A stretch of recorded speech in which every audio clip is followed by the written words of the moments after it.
Entonces, siendo hoy 27 de marzo, las 11 de la mañana, daríamos inicio a nuestra segunda reunión diálogo con el tema hacia un mercado norteamericano, entre interrogaciones. Como ustedes saben, vamos a tener a Arnulfo Gómez y a Casio Luiselli como ponentes, moderados por Rolando Cordera. En unos momentos daremos los detalles, pero quiero también avisar que para la reunión de abril, del último sábado de abril, estamos programando hablar de las elecciones intermedias. Es sin duda el evento portador de futuro, el evento nacional portador de futuro más importante que vamos a tener en este año, y queremos revisar los escenarios y las implicaciones en esta pérdida de identidad política en la que estamos atravesando. Van a exponer Daniel Sobato y Alejandro Moreno con la moderación de Clara Hussitman. Para mayo estamos pensando abordar el futuro energético de México. Rolando y los colegas del PUED van a estar discutiendo dentro de 10 días la industria eléctrica. Estarán, hasta donde entiendo, Ángel de la Vega y Ramón Carlos Torres, de manera que, bueno, de alguna forma estamos enfocándonos en estas cuestiones importantes. En cuanto a la mecánica de la sesión de hoy, es la misma de siempre. Cada expositor hará una presentación breve de 15 a 20 minutos y después haremos preguntas breves de los asociados de no más de 2 minutos para dar luego a los expositores la oportunidad de responder y un cierre final de unos 10 minutos para Casio y Arnulfo. La idea de discutir esta pregunta de si México va hacia un mercado común norteamericano tiene como telón de fondo esta otra cuestión que planteaba Casio: si Estados Unidos está hoy en día realmente en decadencia. Y otro colega, Guillermo Nockenhauer, se preguntaba qué papel jugará México en Norteamérica y qué papel jugará Norteamérica en el mundo. De manera que esto es lo que vamos a estar explorando en la sesión de hoy. Antes de pasarle la palabra a Rolando, quisiera que guardemos un minuto de silencio por la pérdida de nuestro amigo y colega Jorge Bustamante, como ustedes saben, fundador del Colegio de la Frontera Norte. Descanse en paz.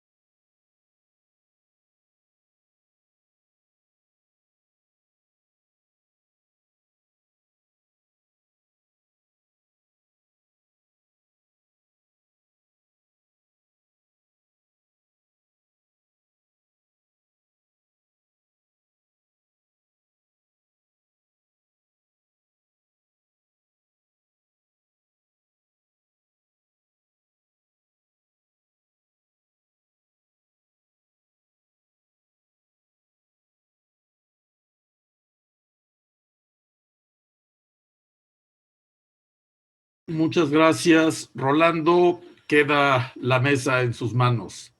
Gracias, Miguel. Buenos días de nuevo a todos. Estarán con nosotros, en realidad, ambos como ponentes o proponentes del tema.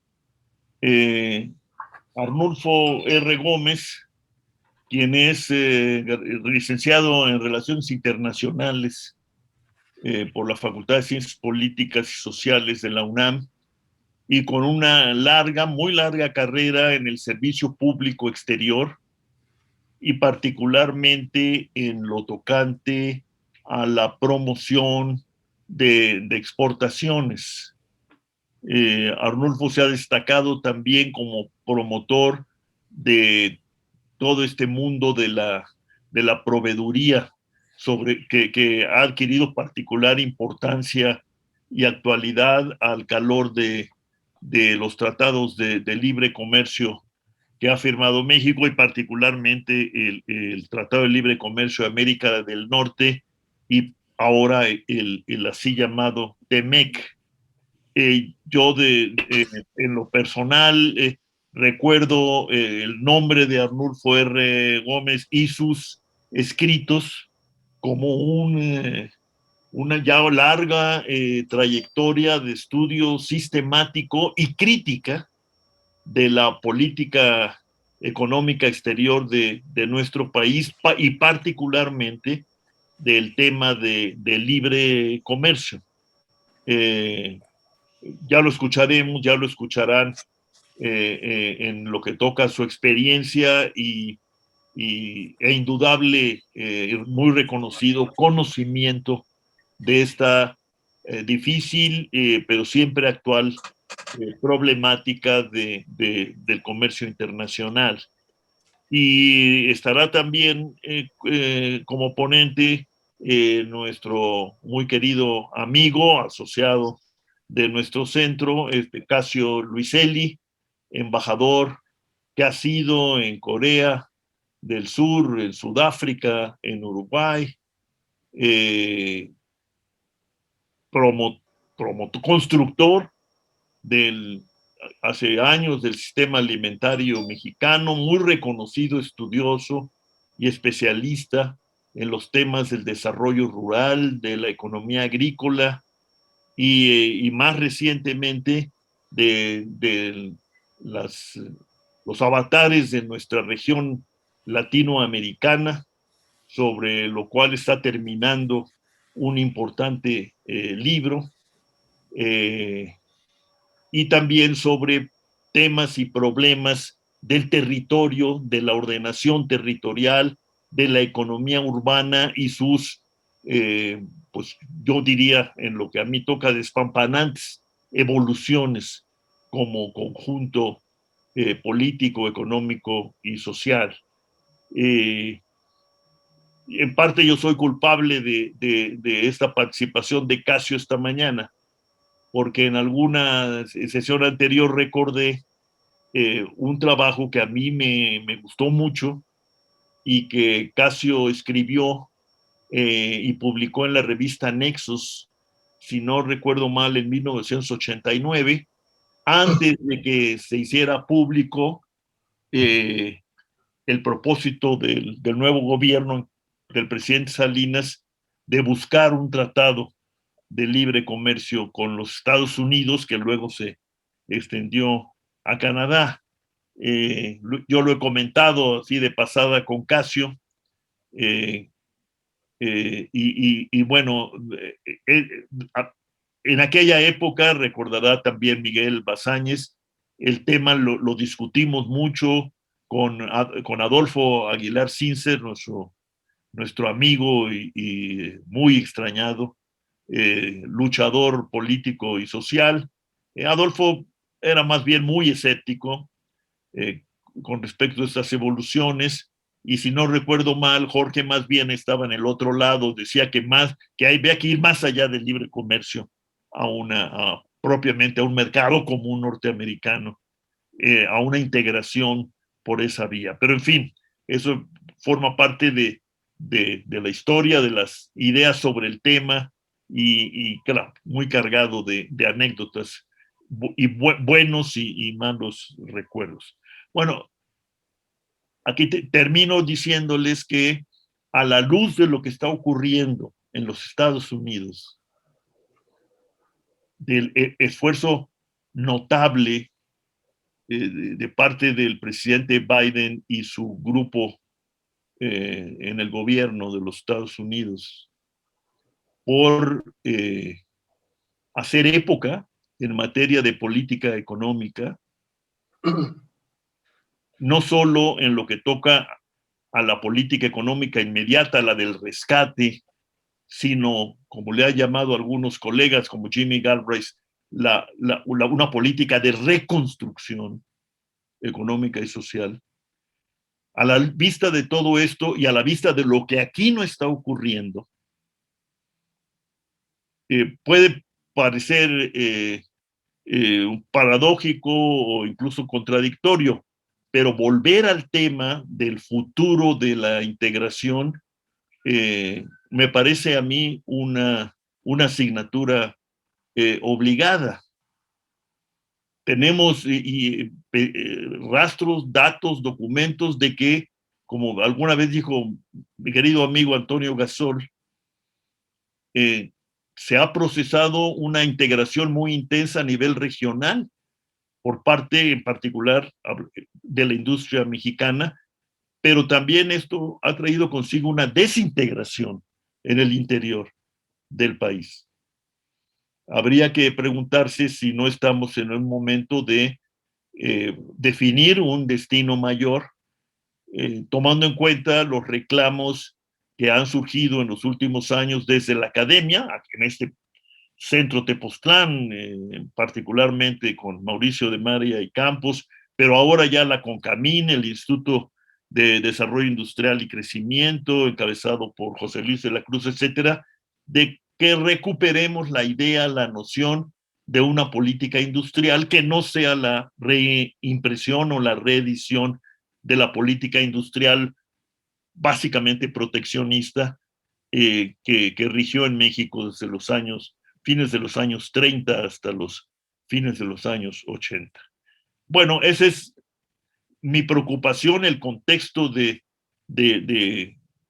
la problemática, obviamente muy, muy compleja que tendrá que enfrentar nuestro país, pero el que no estará solo, porque que se quiera o no, los Estados Unidos tendrán que abordarlo y afrontarlo, como lo estamos viendo hoy con el acicate de la terrible tragedia centroamericana. Habrá que preguntarse quizás en otro momento cómo está viendo este tipo de cuestiones el otro socio, que suele ser el socio olvidado y que podría ser muy importante en una hipótesis por ahora especulativa como la que yo aquí estoy adelantándoles, que es Canadá.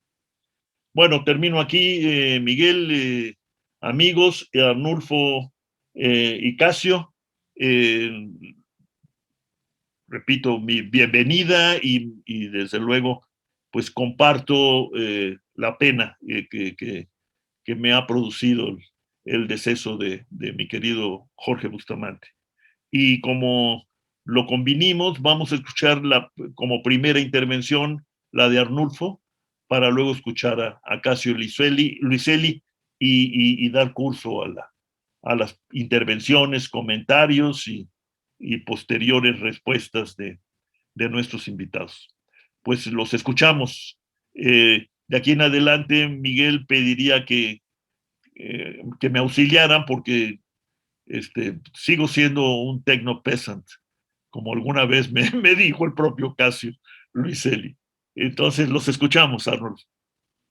Les agradezco infinitamente esta oportunidad de platicar con ustedes, especialmente en este momento en que no solo vemos que nuestro comercio exterior ha tenido un declive enorme, sino que vamos a tener que redoblar nuestros esfuerzos por la pandemia. Me permití hacer una presentación, no sé si la puedan poner. En el año de 1990, antes de que se pensara en el Tratado de Libre Comercio, yo ya era consejero comercial de México para Quebec y las provincias marítimas de Canadá. Fue para mí realmente una cuestión muy interesante, porque al final el Tratado de Libre Comercio era la culminación de un proceso de desregulación que se había generado en México, en la parte interna y hacia el exterior. ¿sí? En la parte interna tuvimos desde el año de 1982 una serie de reformas estructurales que nos hicieron muy competitivos. Y en la parte exterior definimos una estrategia para acceder a mercados internacionales. ¿Qué pasó? Pues era una tendencia que existía en el mundo, no fue una ocurrencia o una puntada de alguien, sino que inclusive se tomó como referencia el esquema que se había seguido en Asia con Japón y con los 4 NICs.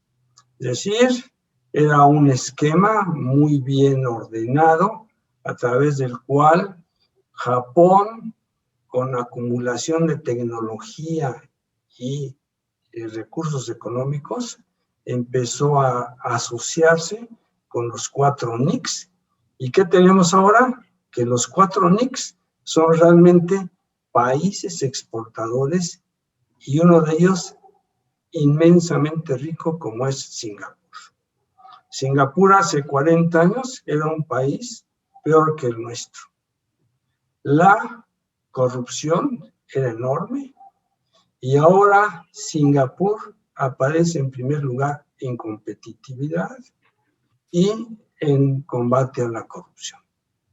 Entonces, nosotros tomamos como base estas experiencias y tomamos como referencia lo que es un proceso de integración.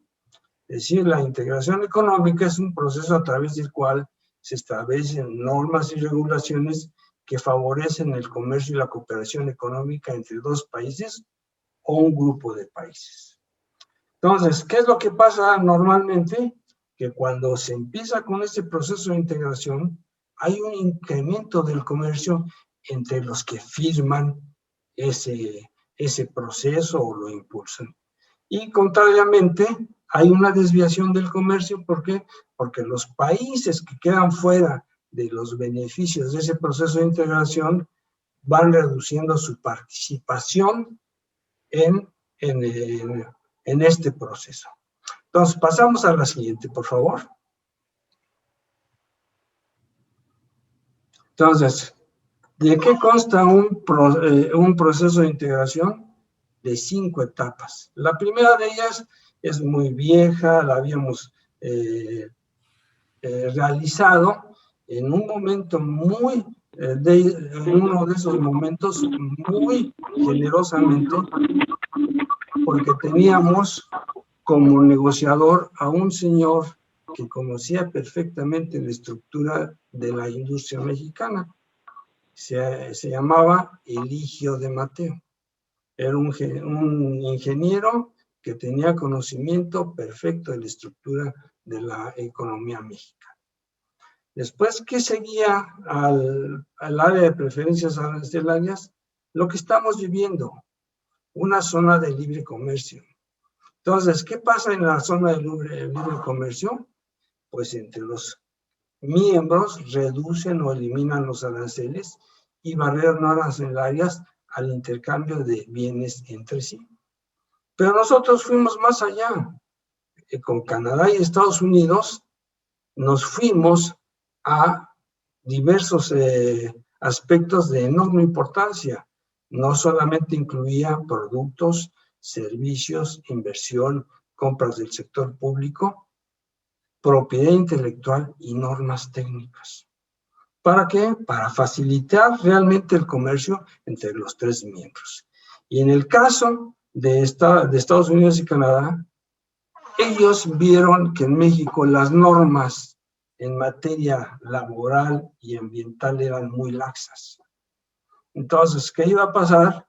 Que de esos países iban a emigrar industrias porque iban a encontrar que no tenían que cumplir con tantas normas, tanto en materia ambiental como laboral.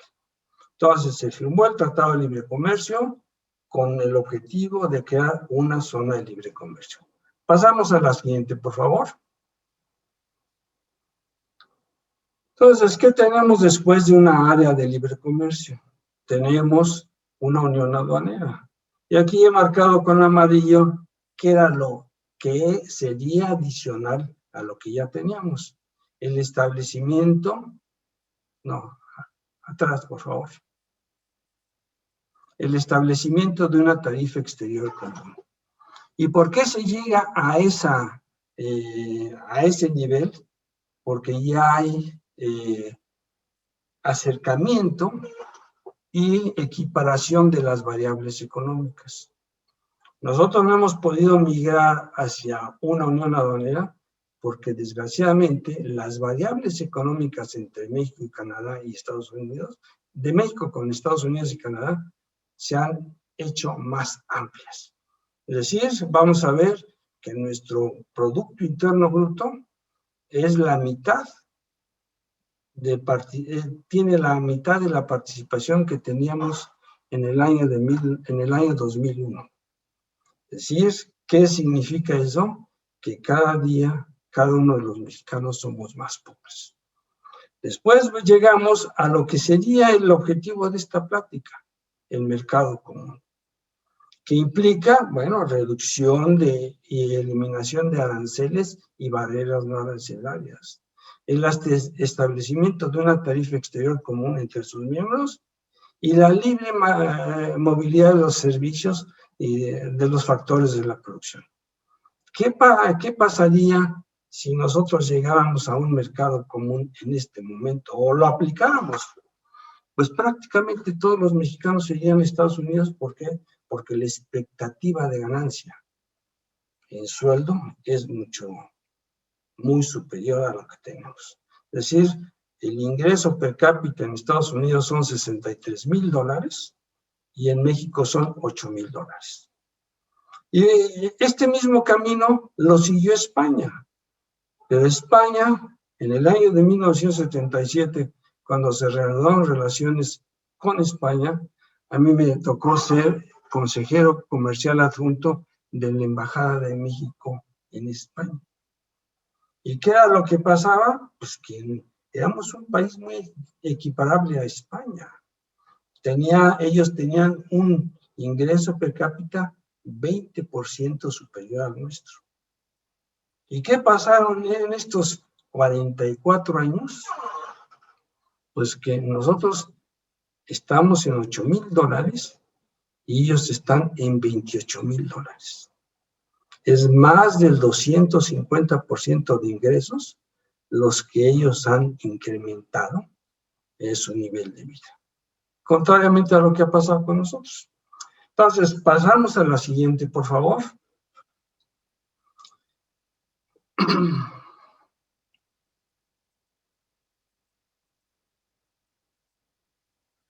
Llegamos a la Unión Económica. ¿Qué es lo que pasó? Que el desarrollo de España, para hablar de un ejemplo muy concreto, permitió que ellos entraran a la Unión Económica, porque todas sus variables económicas han sido superadas. Entonces, ¿qué pasó con España? Que sufrió un proceso de adaptación y de equiparación de las variables económicas. Entonces, no podemos hablar aquí más de Estados Unidos y Canadá, porque nosotros estamos en la primera etapa que no hemos podido superar. Y lo vamos a ver en la siguiente, por favor. Aquí nos habla de los objetivos del Telecan. Establecer un área de libre comercio en América del Norte. Y el último renglón del primer párrafo, ¿qué es lo que tiene como base? La integración comercial y productiva de sus miembros. Desgraciadamente, todos cuando oímos hablar a nuestros oficiales o funcionarios, nos dicen que hemos logrado integración productiva y comercial extraordinaria. Eso es mentira. No hemos logrado una integración de ninguna manera. ¿Qué más teníamos aquí? Segundo punto, el objetivo era aprovechar las ventajas comparativas de cada país. Y sí lo podíamos haber logrado. ¿Por qué? Porque nuestra ventaja era la manufactura. Y había procesos que en Estados Unidos y Canadá ya salían muy caros y los podíamos haber traído a México. Y en un principio los pudimos traer porque de 94 al 2000 fuimos un país muy competitivo debido a las reformas que se habían realizado de 82 a 94. Entonces, ¿qué pasó? Lo que dice el tercer renglón, el tercer párrafo, incremento de la competitividad, y fuimos muy competitivos. Y después ese aumento de la inversión extranjera, y en el año 94 fuimos el cuarto destino preferido de la inversión extranjera. ¿Cuál es el objetivo final tanto de Estados Unidos como de México? Generar más empleos y elevar la calidad de vida de la población, sobre todo en México, para reducir la migración. Entonces, ¿qué pasó después? Pasamos a la siguiente.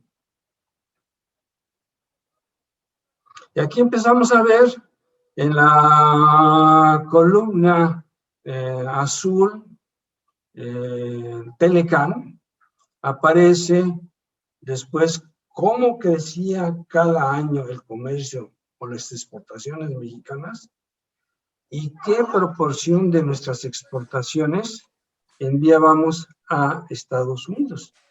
En el primer año, en 93, cuando no teníamos tratado de libre comercio, era 85%.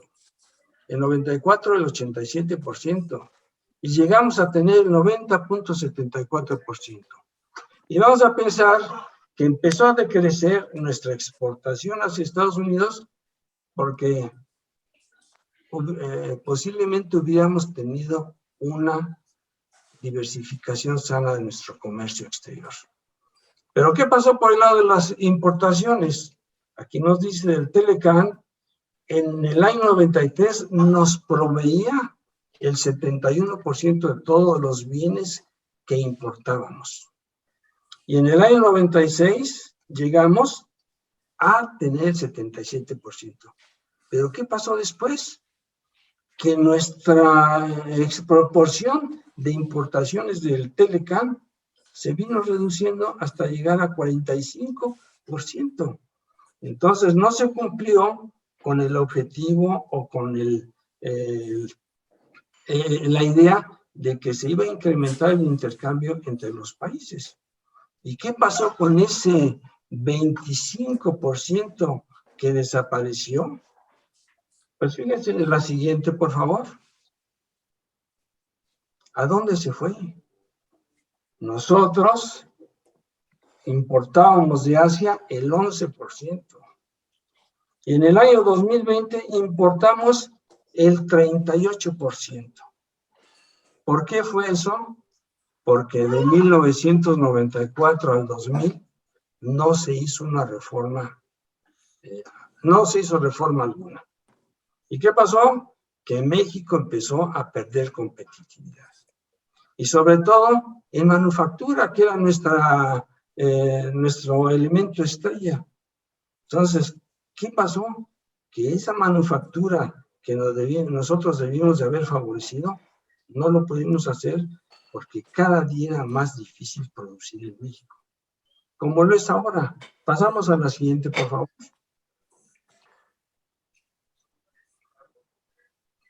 Y aquí vemos todo cómo ha sido la evolución del Producto Interno Bruto Mundial. El Producto Interno Bruto Mundial creció 158% del año 2001 al 19. ¿Y cuánto creció el PIB mexicano? 68%. ¿Y qué pasó con la posición de México entre el 2001 y el 2019? Que pasamos de ser la octava economía mundial a ser la 15ª. Y lo malo que el año pasado ya fuimos la 16ª. Y nuestro ingreso per cápita pasó del número 41 al número 69. El año pasado ya fuimos el número 76. Y aquí vemos una serie de la exportación. La exportación mundial creció 204% y la mexicana 197%. Pero ahí se incluyen todos los insumos que importábamos. Entonces, nuestro valor agregado en 2001 era, en cada peso que exportamos, eran 45 centavos. En el 2019 ya nada más son 37%. Entonces, hemos caído en valor agregado de la exportación terriblemente. Arnulfo lleva 15 minutos. Llevas 15 minutos, sí. Quedan 5. Ya voy a terminar. ¿A qué se debe esto? Veamos los 3 últimos renglones del nivel de competitividad. Nuestras instituciones públicas cayeron del 56 al 98. La confianza en las autoridades, 94 al 136. Y los trámites y regulaciones, mejoramos un punto. Pasamos a la siguiente, por favor. Y aquí vemos la evolución de nuestra competitividad. En 99 éramos el 34, en el 19 somos el 48. Y en corrupción en el año 2005 éramos el 65 y en 19 ya somos el 130. Y un país africano nos ha superado en materia de corrupción. Pasamos a la siguiente, por favor. ¿Y qué pasó? Pues que esta es la posición de México como destino de la inversión extranjera. En 81 éramos el 4º lugar. Bajamos en 90 al 15º lugar. Era la época en que no teníamos TLCs ni APRIS. Pasamos a la siguiente. Y estamos viendo que cada inicio de sexenio, en 94, hay incremento de la inversión. 2001, otra vez, pero conforme va conociendo la calidad de nuestros funcionarios, va bajando la confianza en nuestro país. Pasamos a la siguiente, por favor. Y aquí, para resumir, en 1980, de 1980 a 93, recibimos el 2.37% de la inversión extranjera, sin tanto TLC ni APRIS, y de 94 al 2019 recibimos el 2.12. Pasamos a la siguiente, por favor. ¿Y qué ha pasado? Que éramos la 8ª economía mundial y el año pasado fuimos la 16ª. Pasamos a la siguiente, por favor. ¿Cuántos empleos se han generado en el durante la vigencia de Telecan y de TLCs? 10 millones de empleos. Y la población creció, económicamente activa, creció 22 millones. ¿Qué pasó? No llegamos ni al 50% de creación de empleos necesarios en función del desarrollo demográfico. Pasamos a la siguiente, por favor. Ya voy a terminar, ¿eh? ¿Qué ha pasado en este periodo? Todos estos países que aparecen en amarillo nos han superado de 2001 al 2020. Es decir, el último que nos superó fue Indonesia, que era el 16, ahora es el 15, y México es el 16.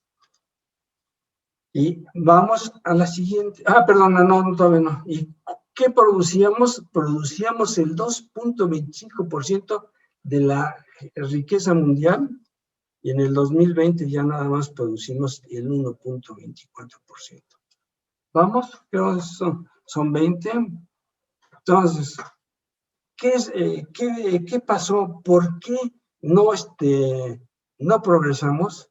Porque lo que se había previsto de que México fuera el país socio estratégico de Estados Unidos, nunca llegó a serlo. Ustedes han oído muchas veces que nuestros funcionarios hablan de que somos estratégicamente importantes para Norteamérica. No, nos convertimos en los que ellos quisieron.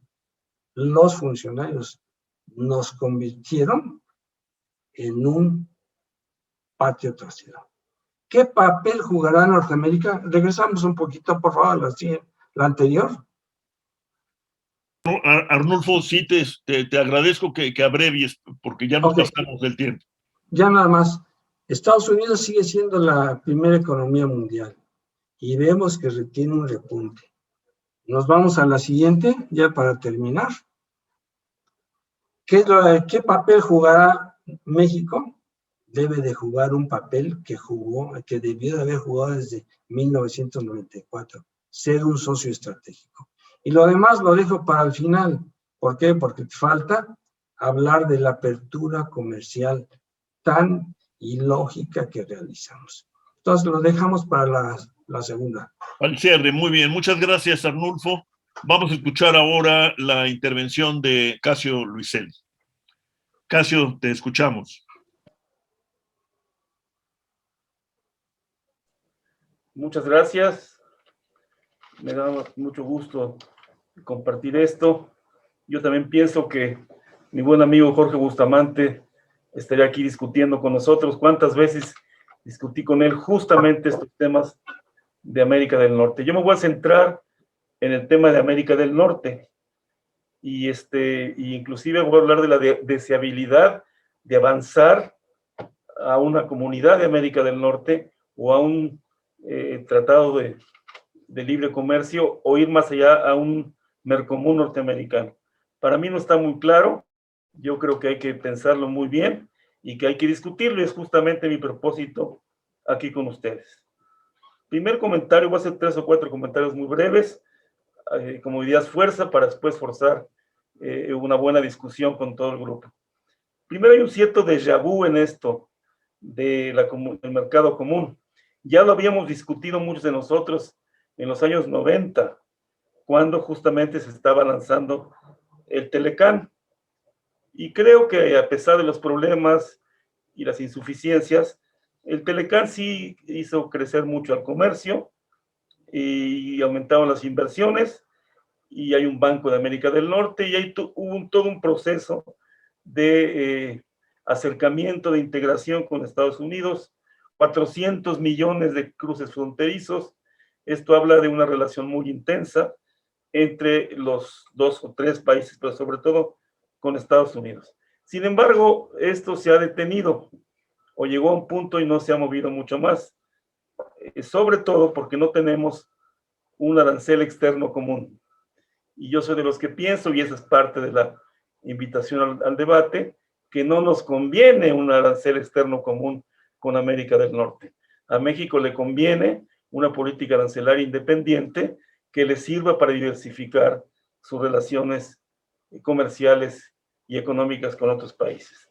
Así pues, yo creo que esto no está mal, y este aparente estancamiento es parte de un proceso que yo creo que no es del todo negativo. Con América del Norte hemos avanzado, es bueno que avancemos, pero no hemos creado un sentido de comunidad. Y es muy importante, si tú quieres tener un Mercosur, etcétera, etcétera, un sentido de comunidad. ¿Cómo lo vamos a tener cuando un presidente de Estados Unidos va a visitar un muro de 8 metros de metal y dice: mi hermoso muro que van a pagar los mexicanos?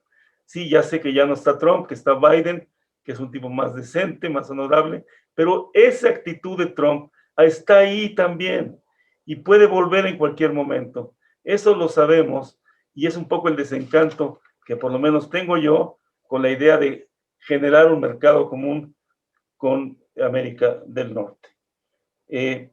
Yo creo que, además de que no hay sentido de comunidad, los gobiernos no están ni preparados ni deseosos de ceder soberanía, y mucho menos el gobierno de Estados Unidos.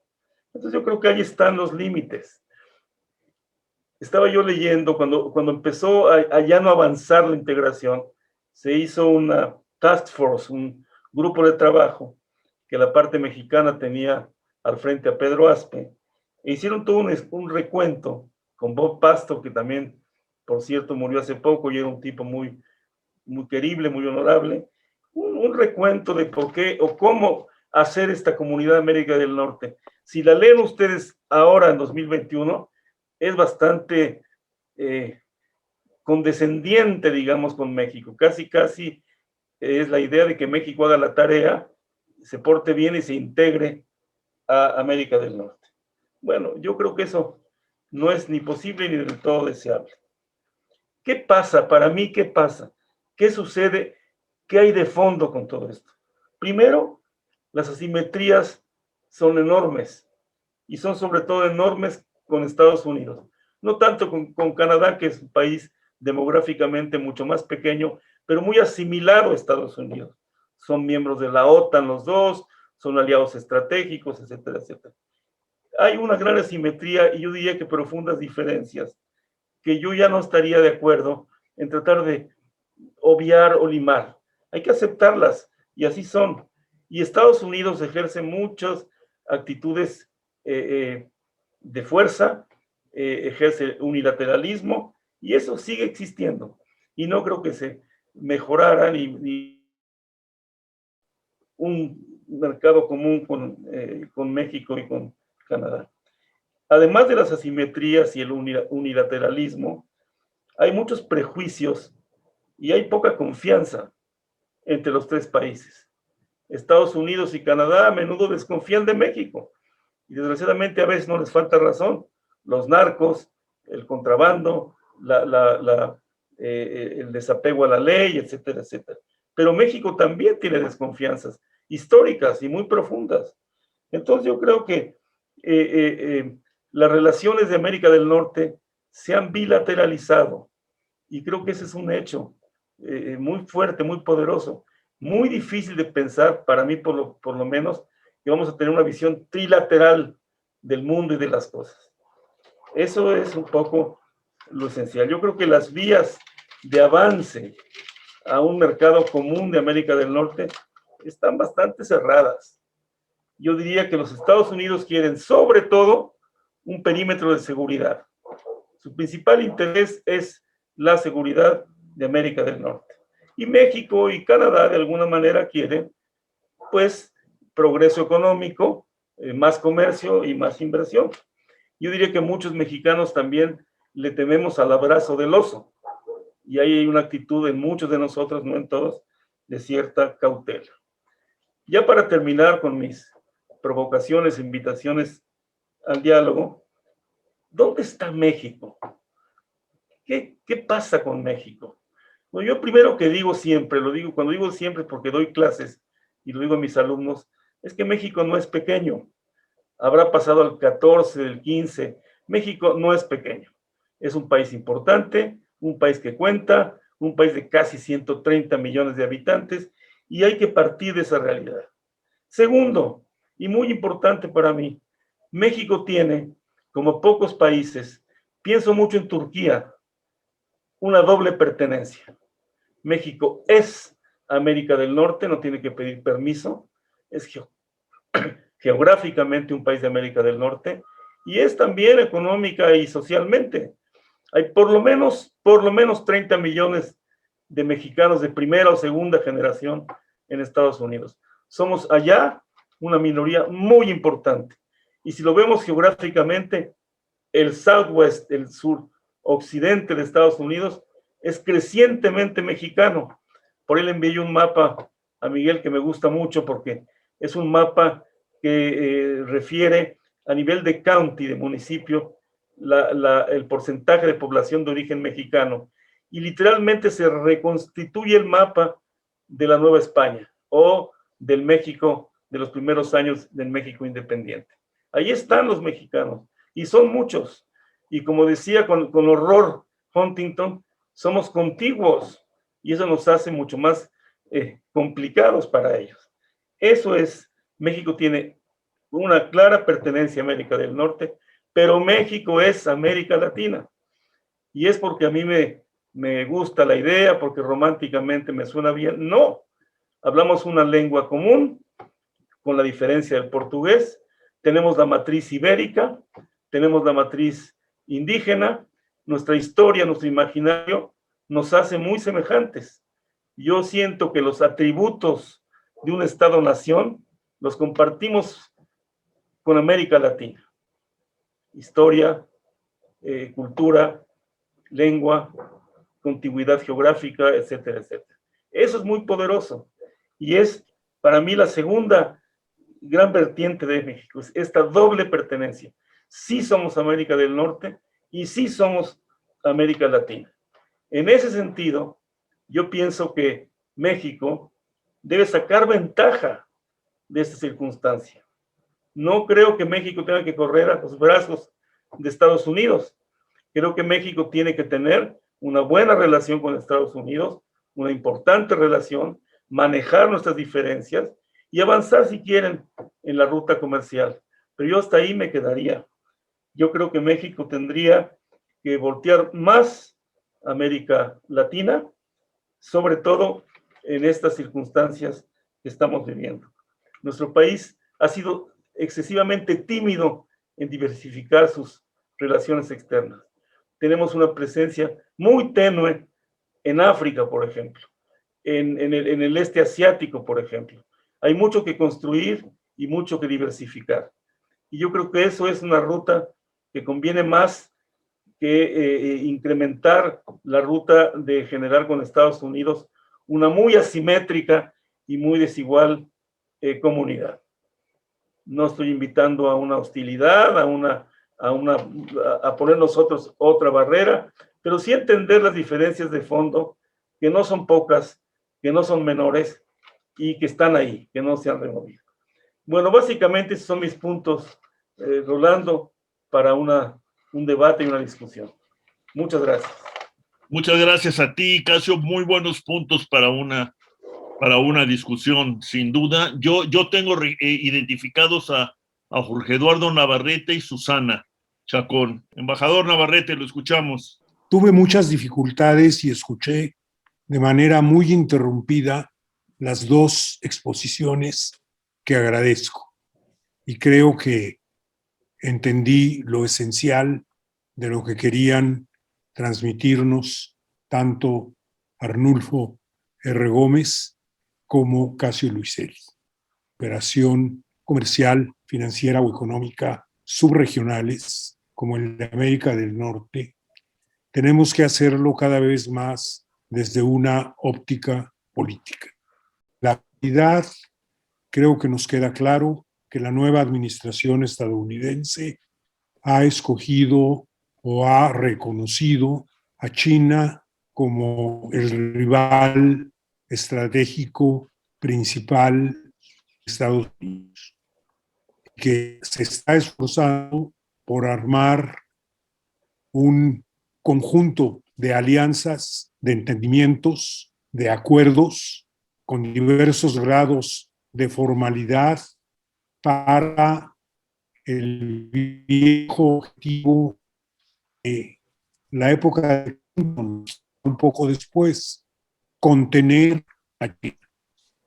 El crecimiento económico, muy golpeado también en China, sigue siendo importante, y lo que algunos consideran la amenaza estratégica de China ahora parece haberse magnificado.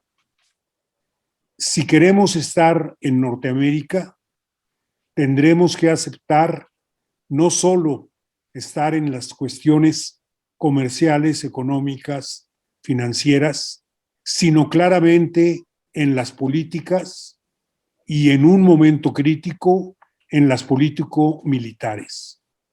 Esa es la opción que tenemos que considerar. ¿Queremos ser aliados en toda la extensión del término de Estados Unidos o queremos buscar otros aliados?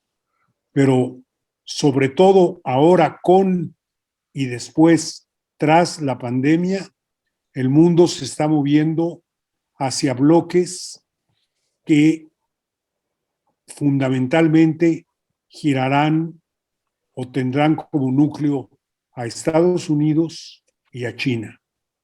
Y también termino diciendo que es muy claro en estos primeros 100 días de la administración Biden que América Latina es algo que o se da por supuesto que ahí está y que no tiene a dónde moverse y que tendrá que jugar con Estados Unidos, que hay que atenderlo rápido y bien cuando surgen problemas críticos, como en estas semanas el de la migración infantil no acompañada a Estados Unidos, de la que le encargan a la vicepresidenta de encontrar soluciones inmediatas. Se van a atender los problemas presionantes más que de los de largo plazo. Y está muy bien que nos recuerden las diferencias entre un área de libre comercio y una unión aduanera y un mercado común y una unión económica. Pero nos estamos moviendo a la época de los bloques integrados en la disputa mundial por el poder. Gracias. Gracias, Jorge Eduardo. Susana, yo tengo registrados, a ver, Diego, tú me corriges, a Rafael Pérez Miranda, Mauricio de María y Campos, Norma Samaniego. Pero antes a Susana. Entonces, muchas gracias, Rolando, y felicidades por las presentaciones. Muchas gracias a ambos. Coincido contigo, Casio, que es evidentemente un país de doble pertenencia, pero yo iría un poquito más allá, y aquí quisiera pedirte tus opiniones. México es un país de pertenencias múltiples, porque así es como el norte, por supuesto, es América Latina, es el Caribe, es el Pacífico, y por supuesto el Atlántico con Europa. Yo creo que tenemos una pertenencia múltiple que no hemos sabido aprovechar en muchos niveles. Cuando hablamos de América del Norte, y siguiendo con esto que acaba de mencionar Jorge Eduardo, coincido completamente en que se está regionalizando el mundo una vez más de manera distinta. Y me preocupa, Casio, el hecho de que Estados Unidos sabe muy bien lo que quiere con nosotros, pero cada vez vemos que en la política exterior mexicana hay una falta de estrategia en donde no hemos propuesto realmente qué es lo que queremos nosotros, ya sea para América del Norte, ya sea para América Latina, y vemos, por ejemplo, con las reuniones que se tuvieron esta semana, pues la contraparte mexicana no tiene nunca el nivel ni la experiencia de los enviados estadounidenses en un momento en donde los temas para México y América Latina se están elevando de nivel, y ya no nada más es Roberta Jacobson, sino que la encargada es Kamala Harris. Y pues yo aquí te quería preguntar, siguiendo con este comentario, ¿cómo ves tú esta política de símbolos? Que yo la veo muy, muy peligrosa, porque cuando se da la llamada entre Biden y Andrés Manuel, por esos días, un día antes, un día después, fue justamente la visita de Alberto Fernández. Y un día después de la visita de Roberta Jacobson y el equipo de Estados Unidos de Seguridad Nacional, reciben al presidente de Bolivia. Evidentemente son propuestas completamente distintas las de América del Norte y el acercamiento a Argentina y a Bolivia en este caso, pero se están mandando símbolos y mensajes que me gustaría mucho escuchar tu comentario, Casio, por favor. gracias, Susana. Rafael Pérez Miranda. Sí, bueno, felicitaciones por las exposiciones. Yo quisiera hacer solo 2 o 3 comentarios. Uno es, Estados Unidos es muy cuidadoso en su legislación sobre aranceles externos. Lo demostró desde que rechazó la Carta de La Habana y la sustituyó por el capítulo del GATT hasta nuestros días. Entonces, una unión aduanera, que sería la única figura jurídica sustitutiva del TLC, el Mercosur ya no es una categoría jurídica dentro de la política comercial.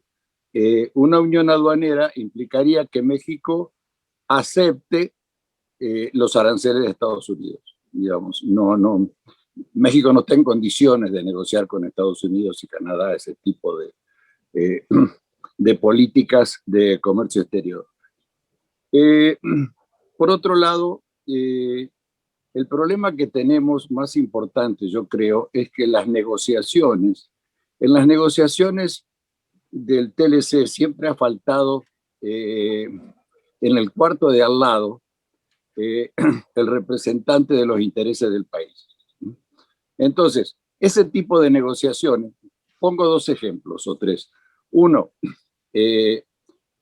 en propiedad intelectual, los representantes demócratas de Estados Unidos enviaron una carta al Senado de México pidiendo que no aprueben la actual ley de protección de la propiedad intelectual, entre otros motivos, porque iba a encarecer en demasía los fármacos en México, que eran políticas que el Congreso de Estados Unidos había rechazado y que por eso ellos habían pedido que se anexe un protocolo.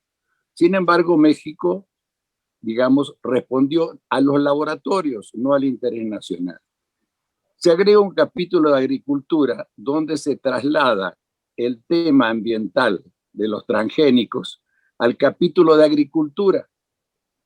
Y si leemos la segunda parte, la parte vinculada a agrobiotecnología, vamos a ver que prácticamente es una garantía de que México a la corta o a la larga va a tener que aceptar, ¿no?, eliminar el tema de bioseguridad, porque además ni Estados Unidos ni Canadá, ¿no?, que están entre los 5 primeros productores de transgénicos, han adherido al protocolo de Cartagena sobre bioseguridad.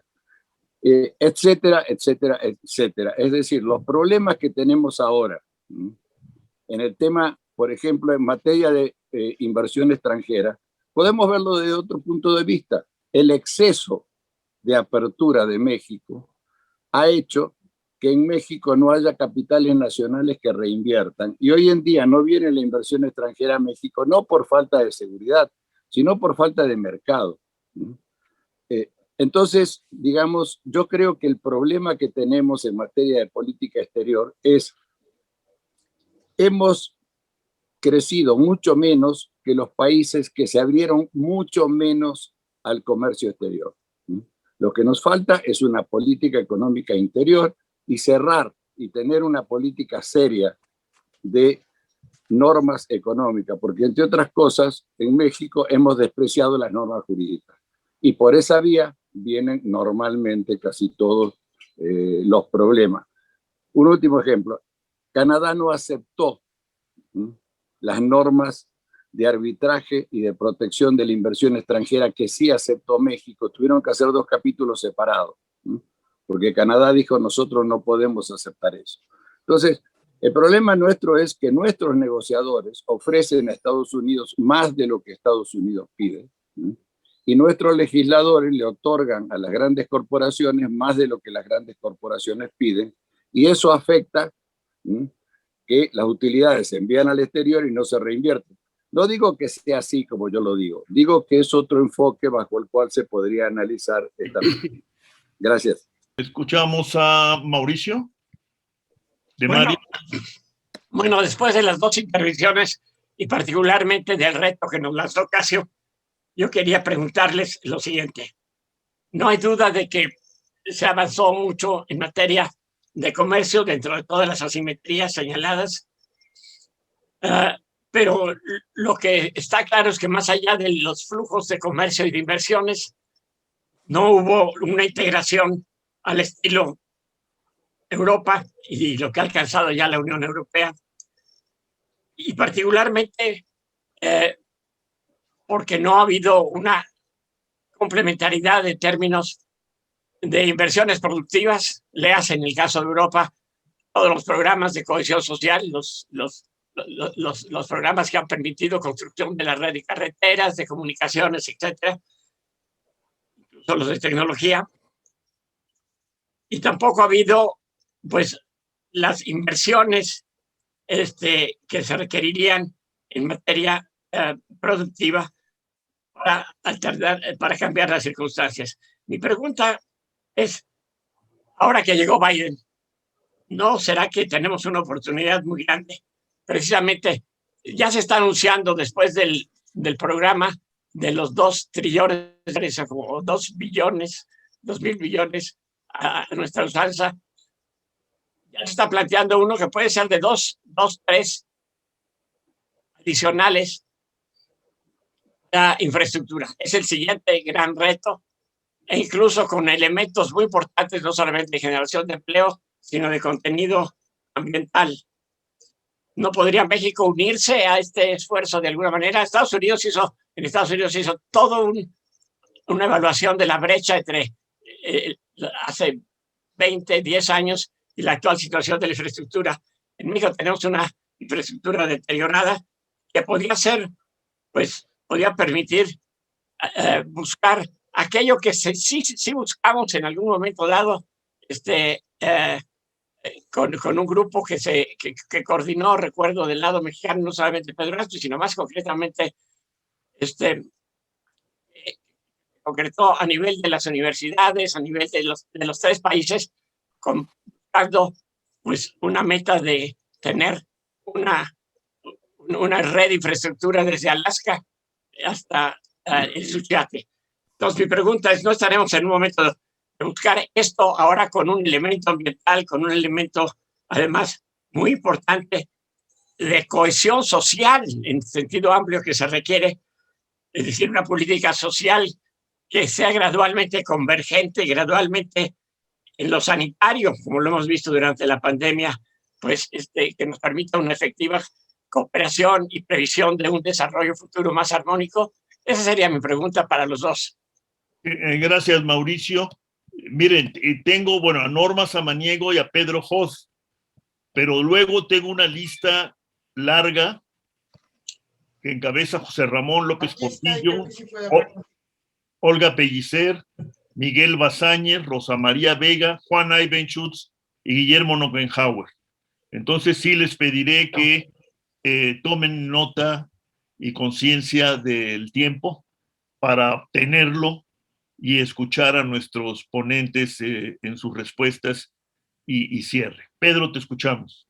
Oye, Casio mencionó a Huntington y ese comentario me da pie para preguntar si acaso México no ha fallado en diseñar e instrumentar una política para la adopción de valores económicamente eficientes en los términos en que Huntington los define en su estupendo libro Culture Matters. No sé si ustedes coincidan conmigo, pero a mi parecer el sistema educativo mexicano forma gente con mentalidad de empleados. Y ahora yo creo que en esta 4T con mentalidad de pedinches. Entonces, no sé si tengamos propiamente ese backbone que necesitamos para poder buscar esa integración más efectiva de la que se habla. Gracias. Gracias, Pedro. Norma Samaniego. Muchas gracias por las presentaciones. Yo coincido con lo que se dijo de que ya las etapas clásicas de la integración se han cambiado. Incluso el Tratado de Libre Comercio, el Telecán, ya no fue siguiendo el modelo clásico. Adoptó los acuerdos laterales, ambiental y laboral, que entraron bastante forzados, como una solicitud de los sindicatos americanos cuando hubo el cambio del gobierno de Bush al de Clinton, que fue el que tuvo que dar la aprobación final. Entonces ya no fue, y de ahí ya se quedaron como algo permanente en muchos de los futuros tratados comerciales y otro tipo de acuerdos multilaterales, la parte laboral sobre todo y la parte ambiental. También quiero decir que mucho del fracaso que tuvo para lograr lo que se proponía el tratado, yo siento que en una parte importante se debió a algo que no se había previsto, lo que alguien ha llamado el huésped no invitado, que fue China. Cuando entró China a la Organización Mundial de Comercio, inmediatamente bajaron nuestras exportaciones manufactureras a los Estados Unidos. Yo quisiera, por último, preguntar, veo que hay mucha gente, hay mucha esperanza del cambio de administración en los Estados Unidos. Yo quisiera ser un poquito más cautelosa. El presidente Biden ha declarado que él sería el principal aliado de los sindicatos. Los sindicatos de aquel país han sido los principales opositores al tratado y ellos han estado por un endurecimiento en varias de las cláusulas que contiene, incluso en la parte laboral, que es muchísimo más, va muchísimo más allá de lo que llevaba el primer acuerdo laboral. Entonces yo quisiera preguntarles a ambos, ¿cómo ven qué esperar del nuevo gobierno? Si bien en la parte de migración yo veo posibilidades por la otra parte, también creo que debemos tener cierta cautela. Gracias, Norma. Tengo en la lista José Ramón López Portillo, Olga Pellicer, Miguel Bazáñez, Juan Eibenschutz, Guillermo Nockenhauer y Rayo Angulo. José Ramón, te escuchamos. Algunos se recordarán, algunos de ustedes se recordarán, y sobre todo los dos ponentes cuyas presentaciones fueran excelentes, que en 78-79 hubo un intento para que México diera pasos hacia un tratado de libre comercio. Vino Kissinger y vino David Rockefeller también a proponer, entre otros. No se dio, no entramos al GATT, pasó el tiempo y luego, como bien lo describió Silva Herzog, a golpe de crisis México se movió hacia la liberación de su comercio, pero sin una estrategia de Estado respecto de las ventajas competitivas que México debería forjar. Esto llevó finalmente al Tratado de Libre Comercio y a lo que vemos. México nunca dejó de ser un país maquilador y lo seguimos siendo. Y si bien las exportaciones de México han subido, sobre todo las de alta tecnología, ha sido porque seguimos siendo un país maquilador, tanto en lo tecnológico como en la fabricación de productos y partes para la industria extranjera. El peligro que corremos ahora, y esa es mi pregunta a los dos, el peligro que corremos es que seguimos siendo un país maquilador. No existe una estrategia para dejar de serlo, como sí la tuvo Corea, como sí la tuvo Singapur, Hong Kong, etcétera, etcétera. Entonces, ¿qué es lo que debemos hacer para dejar de serlo? ¿Cómo podemos dejar de ser irrelevante cuando la ola tecnológica, que es de lo que hablé yo hace unos meses, cuando la ola tecnológica rebase nuestras capacidades y nuestras ventajas comparativas? Gracias, José Ramón. Muy pertinente apunte. Olga Pellicer. Gracias, Rolando. Yo quería hacer dos comentarios muy breves sobre las dos ponencias. Por una parte, la de Arnulfo, que me gustó mucho, nos lleva a la conclusión de que nuestra posición dentro de América del Norte es una posición en realidad muy débil. Y en este momento, una es la relación que puede llevar Biden con Trudeau y el tipo de entendimiento que puede haber entre Estados Unidos y Canadá, y algo muy distinto es el tipo de relación que se tiene con México. Entonces, no hay bases realmente para hablar de una región trilateral que podría hablar con una sola voz. Sin embargo, a Biden le interesa políticamente fortalecer la imagen, la idea de América del Norte. Y de alguna manera estamos siendo jalados a parecer como los socios de América del Norte, cuando en realidad hay diferencias muy grandes entre los tres países de América del Norte.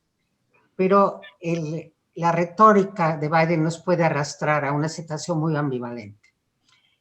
Por lo que toca a la pregunta de Casio, querido Casio, yo coincido contigo en el tema de la necesidad de ver más hacia América Latina.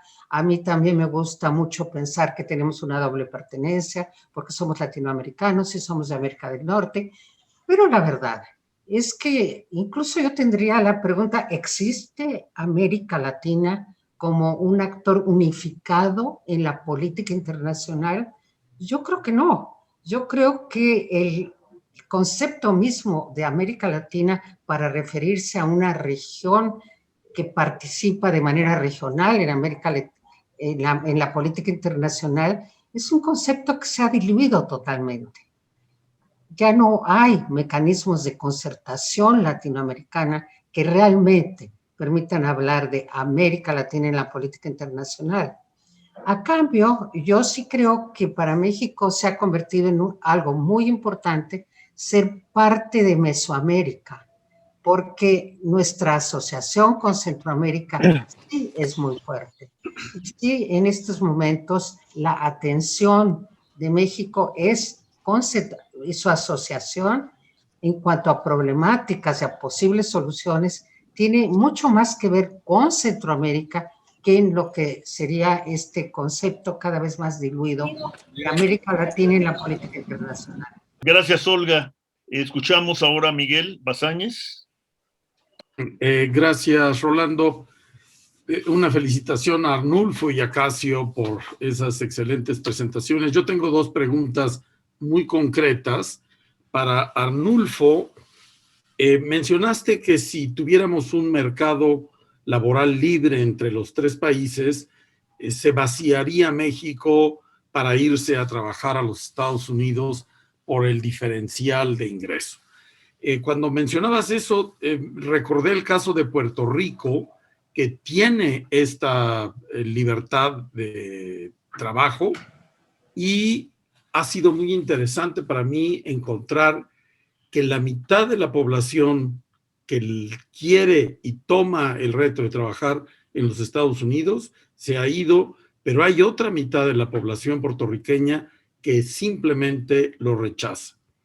A ver, quisiera escuchar tu comentario. Para Casio, me parece muy interesante también lo que mencionas de estas diferencias que hacen difícil pensar en un mercomún norteamericano.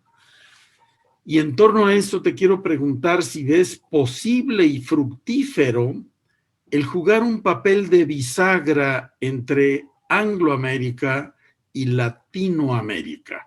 Y digo posible y fructífero pensando en lo que decía ahorita Olga, porque sí veo ese potencial tanto demográfico como económico en América Latina, que permitiría a América, como bloque continental, estar a la misma estatura que el bloque europeo y el bloque asiático. Gracias.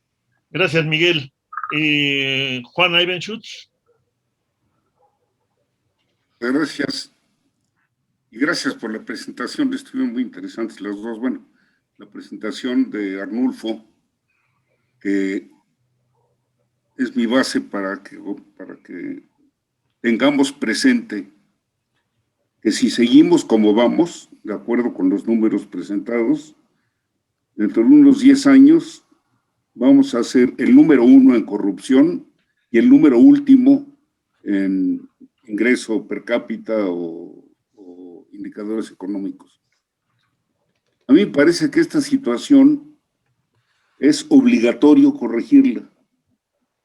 Y el otro punto que me parece muy importante es que mientras sigamos ignorando los acuerdos internacionales y sigamos sin garantizar o crear realmente un verdadero Estado de Derecho, vamos a seguir así. Ahora, el otro punto, y es lo último que quisiera decir, nos guste o no, México tiene una frontera de 3,000 kilómetros con los Estados Unidos. Entonces, que efectivamente las disparidades entre los dos países hacen muy difícil de concebir un mercado común con el gran gigante. Lo que sí me parece inevitable es que o buscamos la forma de tener, si no exactamente un mercado común de acuerdo con las definiciones formales, por lo menos una estrategia que de alguna manera tome en cuenta la realidad. Tenemos muy buenos deseos, pero los buenos deseos son víctimas de la realidad, y una realidad es decir, imprescindible a tomar en cuenta en cualquier definición estratégica, es la vecindad con los Estados Unidos. Gracias. Gracias, Juan. Guillermo Lockenhauer. Sí, gracias Rolando. Muy buenas las dos presentaciones. Me dirijo directamente a Arnulfo R. Gómez, a partir también de lo que dijo José Ramón López Portillo, que me parece muy cierto a tomar en cuenta. Si México sigue siendo un país esencialmente maquilador, que por sí mismo no ha desarrollado nada que ofrecerle al resto del mundo, a las clases medias del resto del mundo que les sea atractivo, porque no hay una vinculación suficiente entre un desarrollo científico y tecnológico y la planta productiva que nos permita, pues eso, ofrecer un iPhone mexicano o algo que los demás quisieran y que nadie más pudiera producir. Bueno, si no tenemos eso, Arnulfo, ¿en qué consistiría esa reforma a la que usted aludió que no se ha hecho para poder imaginar qué le aportaría México, economía, México, a esta región norteamericana, ¿no? Y qué posibilidades habría de considerar que en Estados Unidos alguien milagrosamente llegara a entender que está en su interés que les vaya bien también a Canadá y a México y que haya una mayor equidad o posibilidad después de equilibrio en el desarrollo, que alguien entendiera en Estados Unidos que como la pandemia, si el vecino no se ha vacunado, el riesgo de que me contagie es muy grande. Bueno, pues económicamente es lo mismo. Si Estados Unidos se aísla en su propia reconfiguración de la que se habla para salir de la recesión en la que nos sumió la pandemia, y en esa salida de la recesión hay correctivos al orden económico, y el correctivo principal al que se le ponga atención es el de la equidad en el desarrollo, ¿sí? ¿Qué posibilidades tiene México de aportar algo que interese y que lo haga verdaderamente un socio y no un cabuz del tren del Norteamérica? Gracias, Guillermo. Y Rayo Angulo. Muchas gracias, Rolando. Me uno a las felicitaciones por las excelentes presentaciones, pero yo creo que estamos siguiendo hablando de México como un país más o menos no asimétrico, es simétrico dentro del país, pero hay diferencias sustanciales y regionales. Dentro de cada región hay diferencias, y hay que tratar sectorial y regionalmente esas y reconocer esas diferencias. ¿Qué pasa con el agua como parte sustantiva de la seguridad ambiental en la agricultura en las diferentes regiones? El daño de la minería en las diferentes regiones. Es diferente hablar con una parte de los regios, por decirte, con un lenguaje diferente a la región del sur, con el problema de migración y del agua. Creo que es importantísimo y partir de ahí para hacer propuestas y análisis sectoriales y regionales reconociendo esas diferencias. Muchas gracias. Yo ahora ya tendría anotados para escuchar sus reacciones y palabras de cierre a Arnulfo y a Casio. ¿Estoy bien? ¿Ya no hay nadie más? Nadie más. Muy bien, pues entonces vamos a terminar como empezamos. Escuchamos a Arnulfo R. Gómez y luego a Casio Luiselli. Arnulfo, te escuchamos. Pues muchas gracias. Yo quisiera ver si podemos retomar la página 16 de mi presentación, porque es muy importante ver qué es lo que ha pasado. Estados Unidos sigue siendo la primera potencia, pero nunca aprovechamos el potencial que ofrecía Estados Unidos, debido a que gran parte de sus procesos manufactureros resultaban caros. Los utilizamos un poco entre 94 y 2000, pero después, ¿qué tuvimos? Tuvimos nada más del año 2000 al 2003 la salida de 900 maquiladoras de México. ¿A dónde se fueron? A Asia. Vamos a la siguiente, por favor. ¿Qué es lo que teníamos que haber pensado? Que nosotros debíamos de haber sido el socio estratégico, como nos definieron en las negociaciones desde un principio. ¿Y qué es lo que nos queda? Retomar un papel protagónico para realmente, no somos un país maquilador ahora, somos un país ensamblador. Si nosotros vemos qué era lo que pasaba en el año 93, el 35% de cada vehículo que salía de México era contenido nacional. El año pasado fue 29%. ¿Por qué? Porque fundamentalmente aportamos lo que llaman estampado y fundición. ¿De dónde vienen los productos que hacen trabajar al coche? De Asia. Porque nunca pensamos en ir capacitando más a la gente e ir incorporando más insumos. Aquí vemos que también la apertura comercial que hicieron en México fue totalmente desastrosa. En la parte baja, ustedes van a ver que en el año 93 teníamos déficit con 29 países con los que tenemos TLC, hemos firmado TLC, y sin TLC 64. En el año 2020 ya tenemos déficit con 35 con los que tenemos TLC y 90 sin TLC. Y en el periodo 93-2020 tenemos con TLC 38 países con déficit y 113. Es decir, de los 220 países que hay en el mundo, registramos déficit con 151. ¿Por qué? Porque nos dedicamos a importar para ensamblar y reexportar con reducido valor agregado. Pasamos a la siguiente, por favor. Aquí lo tenemos de una forma gráfica. Ustedes pueden ver que únicamente tenemos superávits. Aquí lo vemos en la parte superior derecha, con América del Norte, porque importamos de todos los países para exportar. En América Central, porque América Central importa todo. Yo fui consejero comercial en Costa Rica e hicimos muchos proyectos, sobre todo en el sector farmacéutico, y seguimos siendo el principal proveedor de productos farmacéuticos. Pasamos a la siguiente, por favor. ¿Qué tenemos aquí?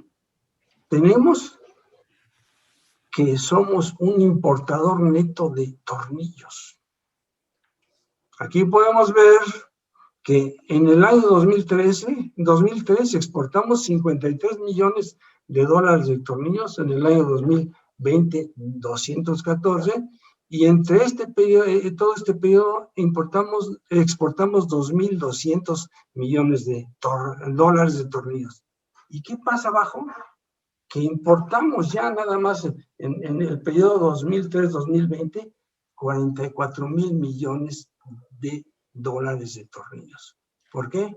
Porque somos incapaces de producir tornillos debido al alto costo de la energía eléctrica. ¿Por qué? Porque en los 3 estadios del proceso de los tornillos se utiliza grandemente la energía. Creo que ya terminé con esto. A ver, ¿ya no hay más? No, sí. Aquí todavía nuestros técnicos y funcionarios y demás nos hicieron firmar el TPP. Y vean, todos los nichos en amarillo son desventajas que tenemos con esos países. Y fíjense lo peor, los que están en rojo son las desventajas más grandes de nosotros. Calidad de las instituciones, capital social, actuación del sector público, trámites y regulaciones. Es decir, nuestros funcionarios, lo digo así sinceramente, son burócratas habilitados como expertos en comercio internacional. Aquí vemos qué es lo que ha faltado, una estrategia. Nosotros debimos haber enfocado desde un principio nuestros esfuerzos a aprovechar la complementariedad que había con Estados Unidos y con Canadá. ¿Y por qué no lo pudimos hacer? Porque nunca hicimos reformas. Canadá es un país que se integró verdaderamente con Estados Unidos. ¿Por qué? Porque lo primero que hizo fue un programa de competitividad. ¿Y qué incluye este programa de competitividad? En el año 90, una reforma fiscal. Y nosotros todavía estamos pensando en la reforma fiscal. Y en el mismo, cuando Jaime Serra Pucci, en el 26 de septiembre de 1990 llegó a Canadá a promover el Tratado de Libre Comercio, le dijeron, lo hacemos, pero tiene que ser un tratado trilateral. ¿Para qué? Para que Estados Unidos no concentre los beneficios de tener acceso a 2 mercados. Entonces, nos incorporamos muy bien al proceso y los primeros 4 o 5 años pudimos incrementar nuestra integración porque éramos competitivos. Después, ¿qué pasó? En vez de definir estrategias y políticas públicas, nos dedicamos a firmar tratados de libre comercio. Y en el mismo año en que entró en vigor el Tratado de Libre Comercio con Estados Unidos, firmamos con un país que nos iba a sacar de muchos problemas. El primer Tratado de Libre Comercio que firmamos fue con Bolivia. Y después nos echamos a Costa Rica. Y Costa Rica, en 6 años, con una sola empresa que se llama Intel, nos generó $10,000 millones de déficit. Y sí, Centroamérica, le digo, yo viví en Centroamérica e hicimos muchísimas cosas. Muchas de las obras de infraestructura de Centroamérica fueron obra de mexicanos. ICA, Protexa, todos ellos dicen, pero allá no somos competitivos de nada porque somos caros en todo. La telefonía en México es más cara que en Estados Unidos. La gasolina es el doble de precio que en Estados Unidos. Los peajes son 60% más caros que en Canadá, pensando en que más bien el transporte. ¿Por qué? Porque prácticamente en Canadá no hay autopistas de peaje, como tampoco las hay en Estados Unidos. Entonces, ¿qué tenemos? Somos un país poco competitivo. El último renglón nos lo dice. De las 140 variables de competitividad que miden nuestra relación con los países del TPP con el que nos embarcaron, nada más tenemos ventaja en 18 y desventaja total en 122. Entonces, ¿qué es lo que tenemos que hacer? Pues que haya realmente un servicio civil de carrera, que haya personas que sepan de qué se trata, que sepan definir estrategias y, más importante, que sepan definir políticas públicas. Y lo último, el Tratado de Libre Comercio, ustedes lo van a ver ahí en el último objetivo era crear empleos y generar bienestar. ¿Para qué? Para evitar la migración que se estaba gestando desde el año del 98 de Centroamérica. Pero nunca cumplimos. Ustedes verán, nuestro ingreso per cápita pasó del número 42 en el año 2001 al número 76. Es decir, cada día somos más pobres. ¿Por qué? Porque no tenemos una estrategia integral de desarrollo. Esto. Gracias, Arnulfo. Entonces vamos a escuchar el cierre, las respuestas de Casio Luiselli para con esto terminar nuestra muy interesante reunión. Obviamente no había tiempo ni espacio, podría decir, para abordar otros de los temas a los que nos convocó el centro, en particular este nebuloso pero siempre presente tema de la decadencia americana. Ahora habrá que preguntarse también si, sin haber tocado nunca el auge, haya que hablar de la decadencia mexicana después de lo escuchado, pero será motivo de otra sesión. Le doy la palabra a Casio Luiselli. Difícil contestar una por una. No comparto el pesimismo generalizado. Hay un zeitgeist mexicano de que todo está mal y siempre está mal. Y bueno, si nos vemos en el espejo del mundo, tampoco es tan cierto esto y sí es una observación que hago en genérico. Casi siempre las preguntas bordan sobre un desastre, sobre un desastre, sobre un desastre. Y no todo es así, no estoy tan convencido de eso. Sí hay problemas, desde luego que hay problemas y hay que atenderlos, pero no todo es negativo. Jorge Eduardo me impresionó un poco, porque si estamos forzados a estar en bloques cerrados, pues es muy complicado pensar que México tenga grandes grados de libertad. Yo siempre cuando se habla de esta conformación de la América del Norte, etcétera, digo, bueno, vamos a estar en la OTAN nosotros, Digo, que nos digan claramente, ¿no? O nos quieren en la OTAN, los gringos. No, no nos quieren en la OTAN. Cuidado con eso. Hay que entrar con los costos y con los beneficios al club de América del Norte y no ser el hermanito chiquito, el de atrás. Al respecto de eso, de este mundo de bloques crecientes, creo que tendremos que entender mejor, y lo decía ahorita Rolando muy de pasada, esta idea de la decadencia de Estados Unidos y el ascenso chino.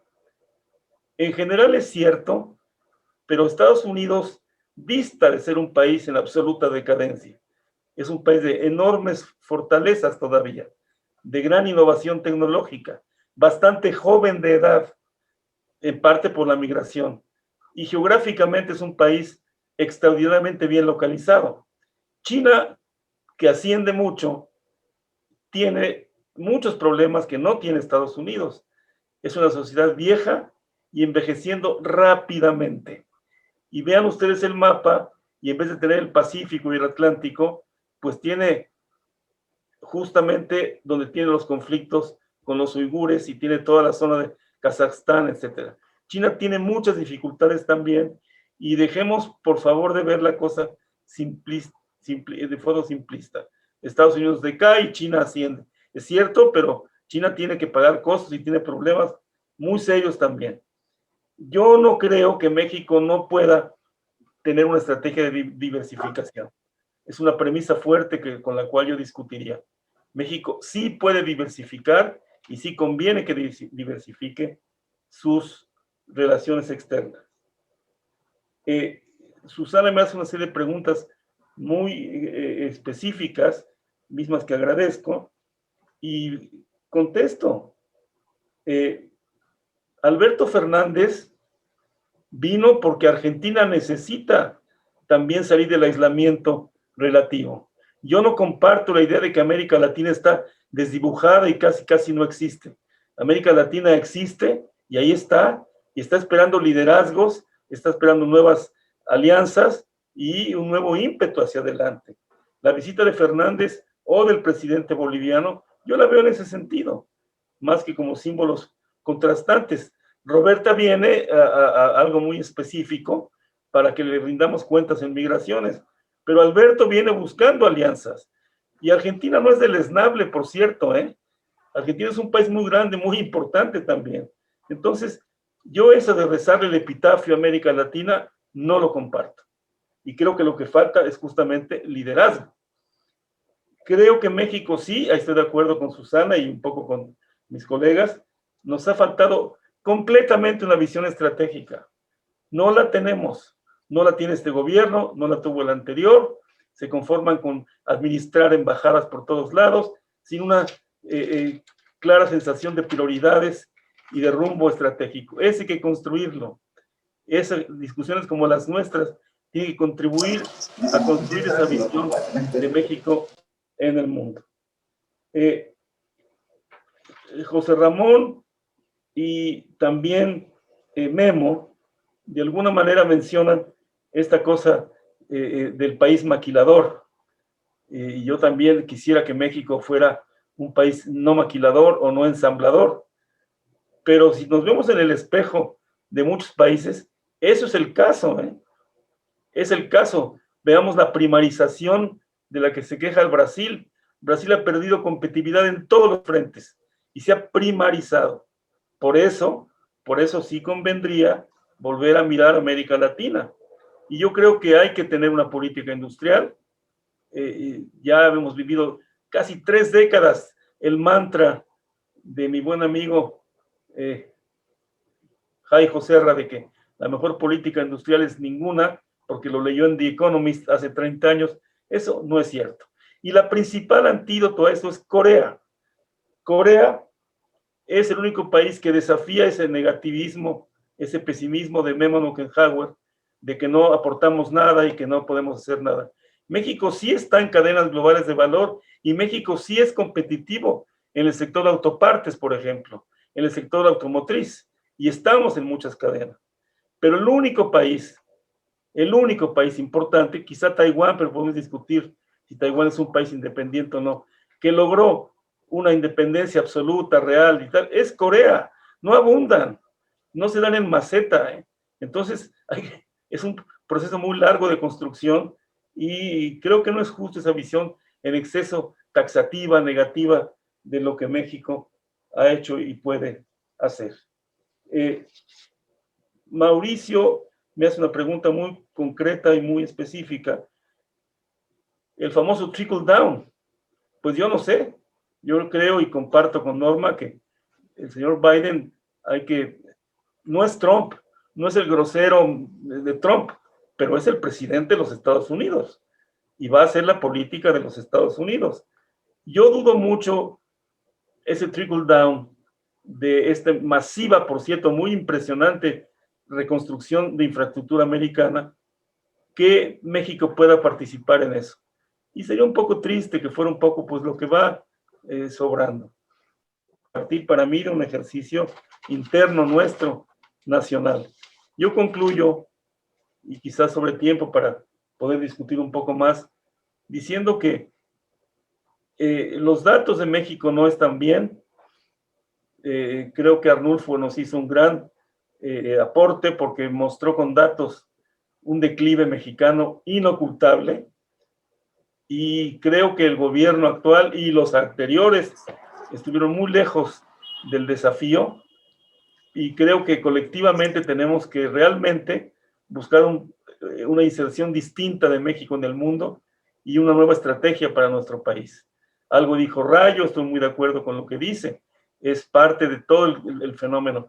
Sí necesitamos una gran redefinición nacional, somos 130 millones de personas, somos un país con una enorme cultura, un país localizado en un lugar muy complejo, pero que da muchas oportunidades, y yo creo que nuestro futuro debe de ser a un país más diversificado en sus relaciones, más vinculado a América Latina, que existe América Latina, 650 millones de personas conforman América Latina.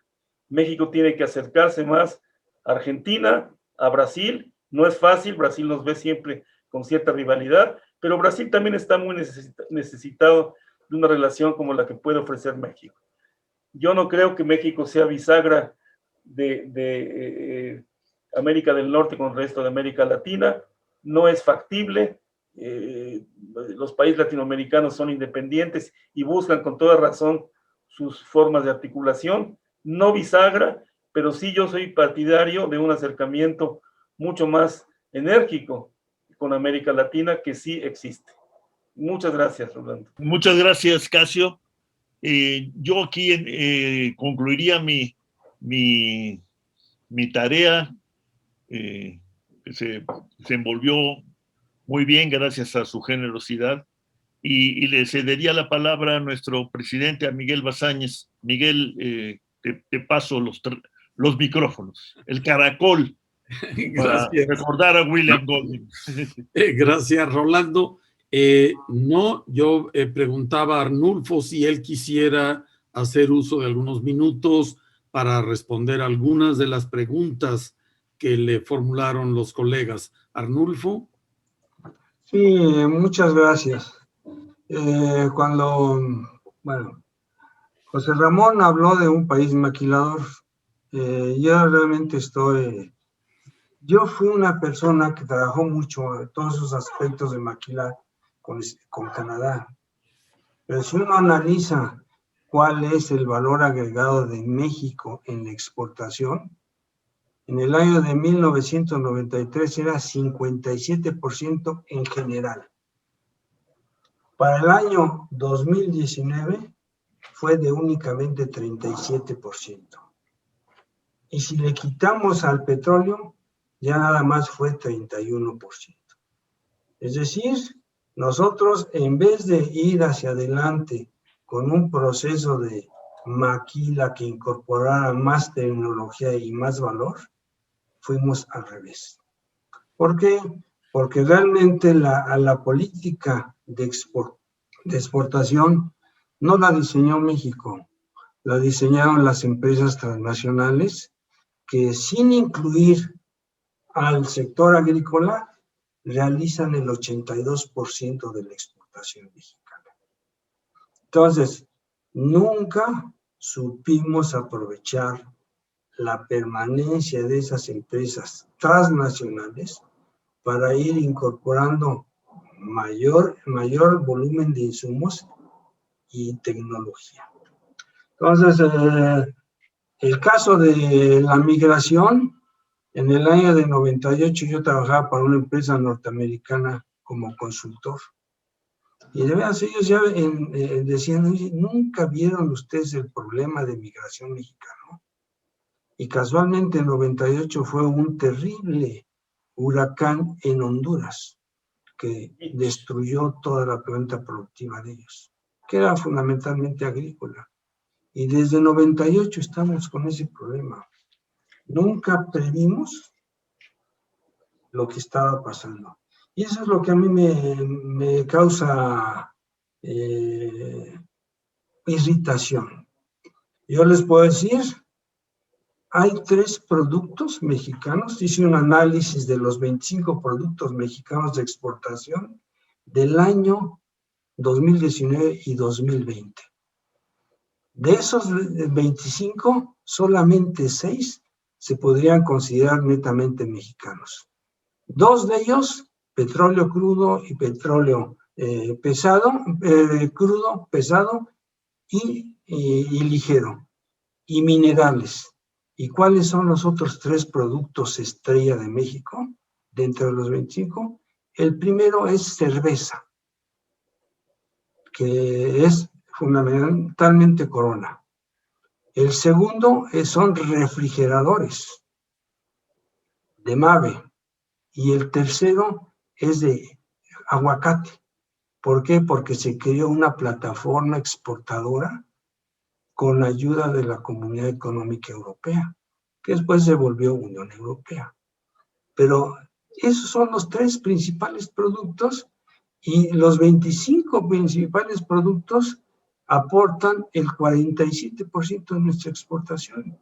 ¿Qué quiere decir? Que no tenemos una exportación diversificada y que desgraciadamente la mayor parte de la exportación la realizan empresas extranjeras. Vamos a hablar de las automotrices, que ya les dije, ya nada más es el 29%. Y el segundo producto de alto valor que exportamos son televisores. Y el valor agregado mexicano en los televisores de pantalla plana es de 5%. Entonces, ¿qué es lo que estamos viendo? Que somos realmente ya no un maquilador, somos un ensamblador. Y como lo dijo Guillermo Lockenhauer, es decir, teníamos que pensar en otra forma para crear plataformas exportadoras, como se hizo con estos 3 productos. ¿Y cuáles son los otros 2 productos que ocupan el 26 y 27? Es tequila, ahorita no me acuerdo, pero, y el jitomate. ¿Por qué? Porque se usó mucho a partir del año 92 la producción de jitomate en invernadero. Y eso ha permitido que los jitomates mexicanos sean perfectos, porque no tienen manchas, no tienen enfermedades, no tienen contaminación alguna. Y la verdad es que Estados Unidos es un país que nos necesita a nosotros para sus procesos manufactureros, pero no hemos tenido la suficiente inteligencia para incorporarnos adecuadamente en ese proceso. ¿Y qué ha hecho Estados Unidos? Antes enviaba insumos a México, ensamblábamos y maquilábamos. Ahora los envía a China y Asia, y ahora nosotros importamos insumos norteamericanos producidos en China y en Asia para reexportar a Estados Unidos con muy reducido valor agregado. Y ese es el problema de nuestro comercio exterior, que nunca lo tomamos en serio. Muchas gracias, Arnulfo. Entonces, antes de agradecer, quisiera simplemente recordar que en la reunión del próximo mes, abril 24, vamos a discutir sobre la elección intermedia y explorar los escenarios e implicaciones ante ese marco de pérdida de identidad política que han provocado los acontecimientos de los últimos años. Van a estar como expositores Daniel Sobato y Alejandro Moreno, con la moderación de Clara Hussigman. Dando las gracias a los expositores, al moderador don Rolando, a Casio, a Arnulfo y a todos ustedes, daríamos por terminada esta reunión, dándole las gracias por su participación. Y nos vemos en un mes. Muchas gracias a todos.